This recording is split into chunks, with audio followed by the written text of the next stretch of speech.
Bricks সম্মেলনে তিনি যাবেন কিনা এই সিদ্ধান্ত এখনো হয়নি। এটা আমরা তো ব্রিক্সের সদস্য নই, আমাদেরকে তো এক ধরনের পর্যবেক্ষক হিসাবে ইনভাইট করা হচ্ছে। সুতরাং আমাদের সরকারের পর্যায়ে সিদ্ধান্ত আসবে যে এটা মাননীয় প্রধানমন্ত্রী যাবেন কিনা।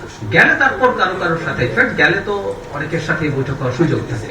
তো এই সিদ্ধান্ত এখনো হয়নি। এই সিদ্ধান্ত নিয়ে প্রাথমিক কথাবার্তাও সেই অর্থে শুরু হয়েছে বলে আমার জানা নেই। এটা সময় লাগবে, সময় নিয়ে আসলে সিদ্ধান্ত নেওয়া হবে।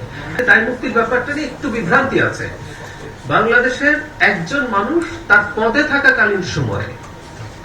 থাকাকালীন সময়ে কোনো লিগাল ইস্যু ফেস করবেন না রাষ্ট্রপতি। উনি যতদিন পদে আছেন, উনি যখন পদে নেই, সেটা আগে করা ওনার কোন রকম কোন যদি মিসকন্ডাক্ট, এটা আমি এই রাষ্ট্রপতির কথা বলছি না, এনি প্রেসিডেন্ট আগে করা কোনো বিষয় এবং পরেও যদি কোনো কিছু থেকে থাকে, সেগুলোর জন্য নিশ্চয়ই তার বিরুদ্ধে লিগাল অ্যাকশন নেওয়া যাবে। তার যে আইনি সুরক্ষা আছে সেটা তিনি, যেমন ধরুন আপনি মানে প্রধানমন্ত্রী বা যে কোনো মন্ত্রীর বিরুদ্ধে কিন্তু আপনি মামলা করতে পারেন। দেশ জুড়ে যে কোনো কেনাকাটায় 10,000 টাকার বেশি অফার, তাই পেমেন্ট মানেই বিকাশ। তিনি দায়িত্বে থাকা অবস্থায়, কিন্তু রাষ্ট্রপতি যতদিন দায়িত্বে আছেন তার বিরুদ্ধে আপনি কোনো লিগাল প্রসিডিওর শুরু করতে পারবেন না। কিন্তু যখন তিনি রাষ্ট্রপতি নেই তখন এটা করা যাবে। সেই বিভ্রান্তিটা কারো মধ্যে ছিল, এটা আশা করি কেটে যাবে। এটা আবারও বলছি, জেনারেল রুল। আমি বর্তমান আউটগোয়িং যিনি প্রেসিডেন্ট আছেন, চলে গেলেন, তার ক্ষেত্রে বলছি না। তো আশা করি এটা সমস্যা কিছু নেই।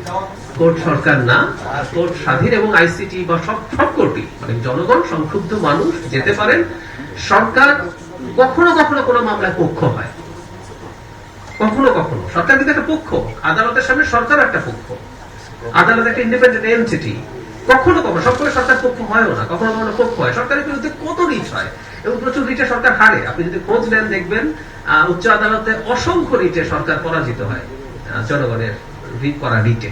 তো সরকার কিছু করছে না, আমি এটুকু আপনাকে নিশ্চিত করতে পারি। এখন আদালতে যাচ্ছে সবকিছু, আদালতেই সবকিছু ঠিকঠাক বাংলাদেশ আদালত কাজ করছে।